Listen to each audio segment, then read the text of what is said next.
Good morning. Good morning. I'm having my coffee right here, and a bee is having his honey right next to me. And I have to be honest, it's making me a little nervous. Good morning. So good. Good thing I'm not drinking honey tea, or the bee might be in my coffee. What I want to talk about today is savoring moments. Savoring moments that bring you happiness and joy. It seems to me that it's very easy to relive, maybe not savor in a good way, but to relive adversity. We're like genetically programmed that when something bad happens, that we remember it so that we protect ourselves, so as a species we survive. You can survive in adversity. You don't necessarily need happiness. I mean, of course, we all need happiness, but as a species, we remember upsetting moments.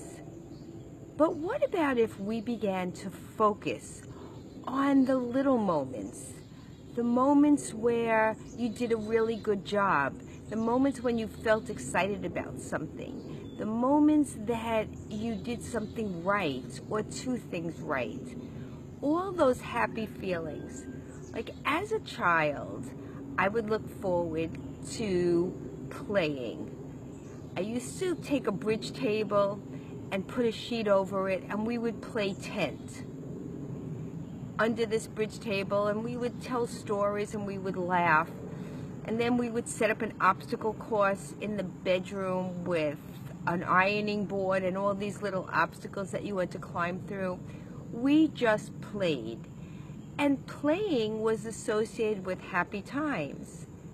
Now, when I'm getting better at this, but when I want to play, something in my mind is like, I have guilt. Well, I really should be doing this and I really should be doing that. And what I think is really important is two things. One is that we schedule in some playtime. We all need to keep in balance. That's what my food court metaphor is all about, staying in balance and nourishing your soul. And I think one of the ways to do that is at the beginning we need to write them down to remember them so that we can look back and savoring all those moments. I have a morning routine where I have my first cup of coffee and I taste it and I smell it and my senses are there. So it's very savory for me. I remember a few years ago, my little cousin, he was 5 probably at the time, and his mom said, "Do you want a snack?" And he said, "Yes, I do." And she said, "Well, what do you want?" And he said, "Well, I'm deciding if I want something sweet or savory." He was 5. And I really couldn't believe that he knew that there was a difference, that you had a choice of sweets and that savory could be a sweet too. Yesterday, I went to a Weight Watchers meeting and they talked about non-scale victories. And that's what I'm really talking about today, is those things that really nourish your soul. We just push them away. No big deal. Somebody gives you a compliment. No big deal. But if we could turn our thinking around and savor those moments, remember them, relish them, enjoy them, take them to heart. Those are heartfelt moments, feeding your heart with them. Imagine how different our lives could be. Since yesterday, I've been trying to write down all of my non-scale victories, all of the moments that I savor.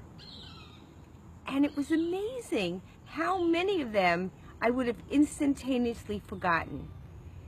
One of the things I really like to do, I started this when I was in Boston, is go to the movies by myself. It's like one of my guilty pleasures. I love to go to the movies and sit by myself and have a snack and a drink and just watch the movie by myself. Yesterday afternoon, it was not such a nice day, and I went to the movies by myself. It brought me back to those really happy times when I allowed myself to take time out. I don't know what day or when it happened, when I decided that I wasn't allowed to play anymore. I had to be busy every minute, and if I decided to take time out to play, I had to add guilt to it. I don't know what that's all about, but it's stopping today. Starting today, I am going to savor those moments when I feel alive inside, when I feed my heart, when I do a good deed, when I'm proud of myself, when I watch a wonderful movie. In the movie, I watched a Hallmark last night, and in that movie, it was talking about how her boyfriend said, "Boy, you've changed so much," and she said, "No, I found myself." And that's what I'm trying to do. I'm trying to find the old little Janet. I feel like it's little because it's been a long time. When I enjoyed playing, I really enjoyed those moments, and they were scheduled. And I think what we need to do is schedule playtime, a play date with ourselves. We don't have to wait to get permission. We can give it to ourselves. Nobody says that we're human doings. We're human beings, and human beings need to play too. In this movie, it was a safari movie, the animals were playing. Every species needs to play, and we do too. So, what am I proposing today? I'm proposing that we all schedule at least 15 minutes of play-in. Something that really brings us back to a state of joy, happiness. I want to promote savoring experiences, whatever it is. We really do have the time for it. We just need to give ourselves permission to do it. I'm going to savor this coffee. I'll see you soon.